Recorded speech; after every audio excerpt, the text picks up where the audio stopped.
Work for me. Work for me. Come on, you fuck. Oh my piece of shit.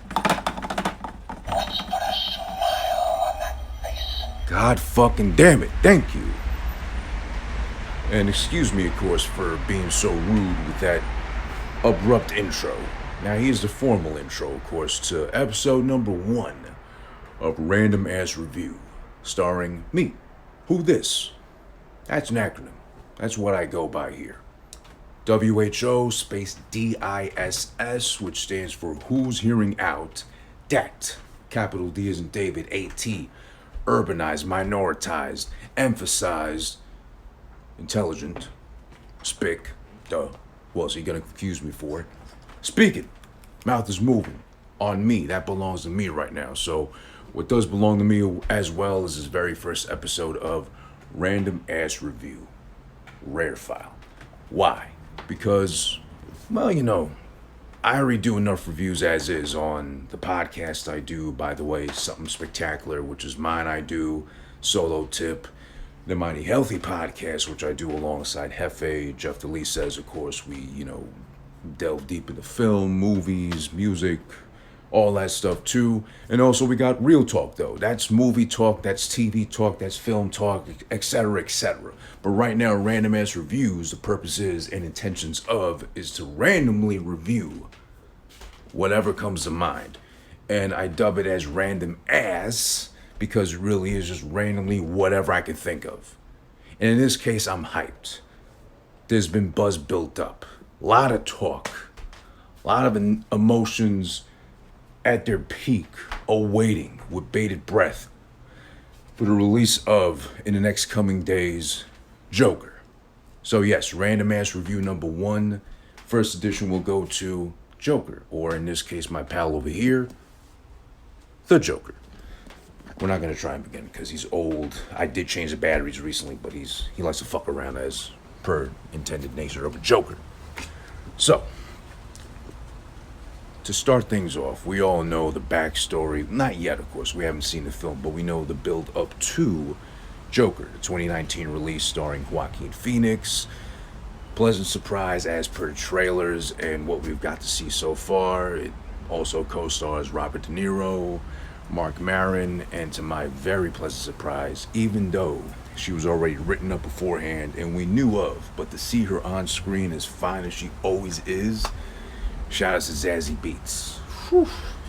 I mean, I loved Atlanta, and I'm really waiting, antsy as fuck, waiting for season 3 to come back whenever it does. I think they said in 2020 on FX. Shout out to Donald Glover, by the way, and the whole cast, the main stars at least. Lakeith Stanfield, he's so fucking funny.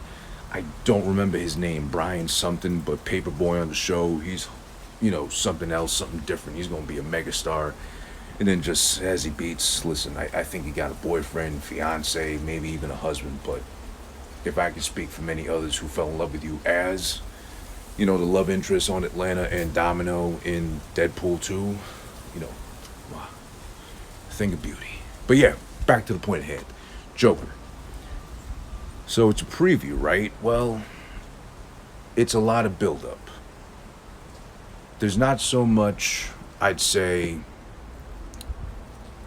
polarizing feelings. It's general consensus, or the masses agree that we're all waiting for this one.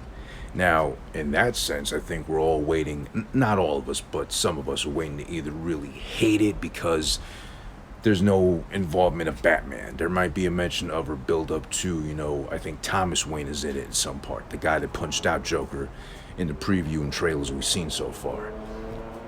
Maybe there's like a glimpse and hope of Batman leading into the Batman with Robert Pattinson. So I think a lot of people, a lot of fans are scared. And they might just go into it with negative energy. As I think I read, they try to really, whatever they call that thing, try to purposely negatively review it on Rotten Tomatoes and all that shit. Because of Robert Pattinson being Batman, etc., etc. So we don't know. But how about this? We leave that alone because I think it's more of Let's see if it's a good movie, which I'm hoping for because I'm one of those, you can call me a Stan, a Mark, whatever. I got my tickets well in advance. Well, better yet said, the day of it went on release. So I'm ready, raring to go and see it and just love it with open arms. I like to go into things expecting the best, especially films and movies, because yeah, you got Netflix, you got all this stuff you can watch at home. You don't have to go out anymore, or you can even buy those movie passes now. The $20 a month, see as many movies as you want, which is great too. But there's no better feeling than having to go to a theater, sit your ass down, the comfy ass seats they got now, thank God, finally, and enjoy something good. Even if it's bad, you take away from it what you will, which is, it was a bad movie. Okay, fuck it. I'll just, you know, learn to move on from it, if anything. But with Joker, there's also the aspect of, I believe I read in either an article or I might have seen it on an Instagram post from Todd Phillips, the director of the film, that it's gonna dive deeply into the realm and aspect of mental health. And most likely it seems depression, as Joker, we know him to be a broken person, one bad day, all events leading up to that said one bad day turn him right into the Joker as we know him to be. Evil, maniacal clown. Clowns are usually mischievous, but as we know, the Joker in comic book form, on film and everything, he's really, anarchy. He's really chaos, evil. All intended purposes, that's his sole purpose of living. And to be the yang, is it the yang to the yin or the yin to the yang? Either or. The polar opposite of Batman, who's also one bad day in his life, made him the hero that we've all loved him and known to become. And by the way, happy 80th birthday to Batman too. That just passed, I think, a week or two ago, so shout outs to him, Batman.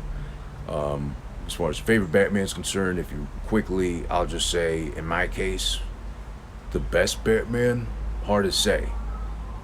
I'd go with the animated Batman as the best one. Meaning, I forget his name right now, and I'm so stupid for not knowing, but the voice of for the animated series. That's the best Batman, if anything. On film, at least, I don't know. I'll probably get roasted for this one, but I go with Ben Affleck. He wasn't bad in Batman vs Superman. It wasn't his fault that Justice League was as trash as it was, and he got so depowered and neutered as he was. But I'll say one thing: fight me if you don't agree that warehouse scene where he's just taking everybody out, killing on sight, with no mercy in Batman vs Superman, tell me that's not the best Batman embodiment you've seen on the big screen, at least. It lived out and fleshed out what we all loved from the Arkham Asylum, City, Night games and everything too.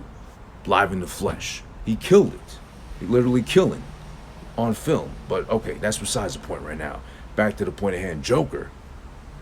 I like to see how deep it goes into that realm because, as we know it now to be, mental health, depression, everything correlated to it has become something of a touchy subject, but I'm glad it's getting focused on and brought to light now as it is.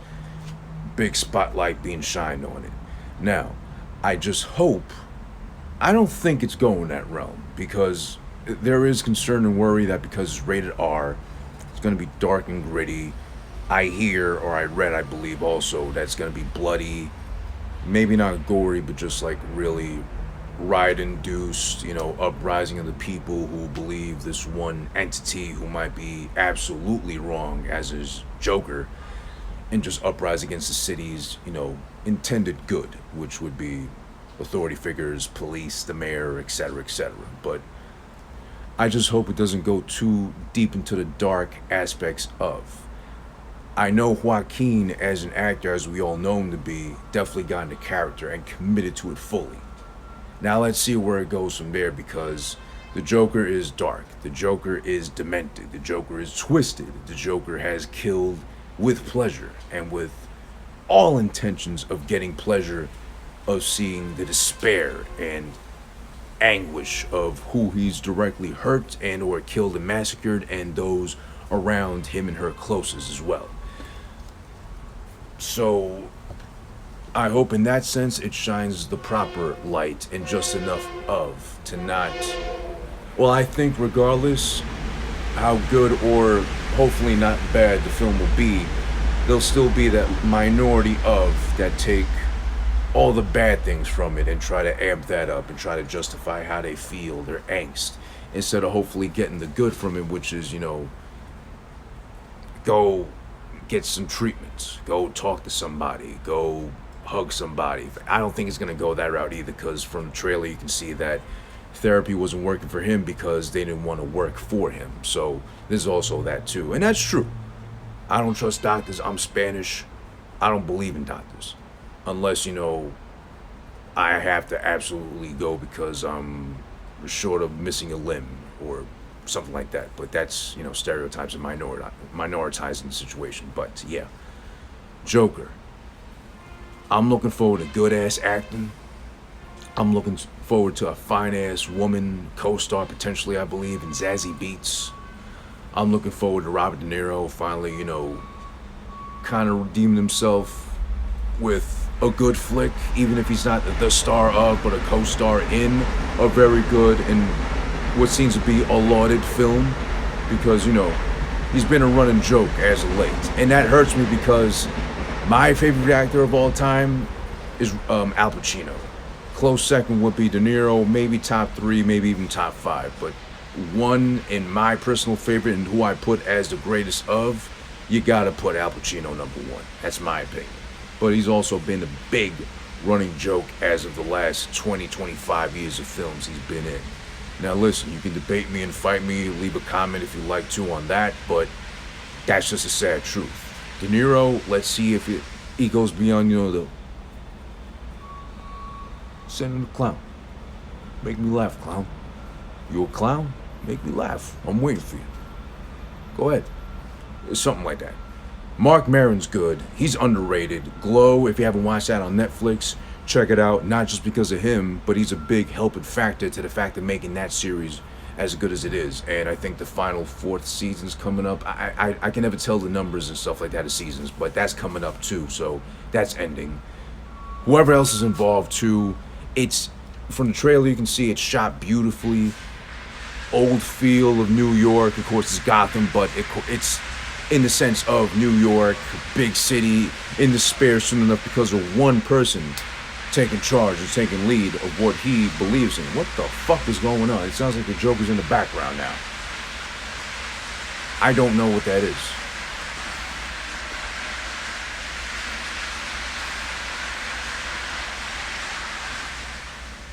Alright, well, that's done. And I think I'm done too. Random Ass Review number 1. A preview of Joker, 2019 release, starring Joaquin Phoenix. Co-starring Robert De Niro, Mark Maron, Zazie Beetz. And shout outs to the whole cast. Shout outs to Todd Phillips. It seems like, it looks like, and for all intended purposes of the preview, it might be the best superhero flick, or in this case, the rare case, the best villain flick to exist for a long time. You tell me what you think. Am I wrong? Am I right? If you want, hey, go ahead. I don't care. Do what you gotta do. Leave a comment, subscribe, like. Start a debate. I don't care. Let me see what you think, though. Random Ass Review number 1. Who this? I'll be back with more soon enough. And by the way, Joker, in theaters October 4th. If you haven't yet, go get your tickets. They're probably sold out by now. I got them for the opening day of, and I took off from work, so it's serious.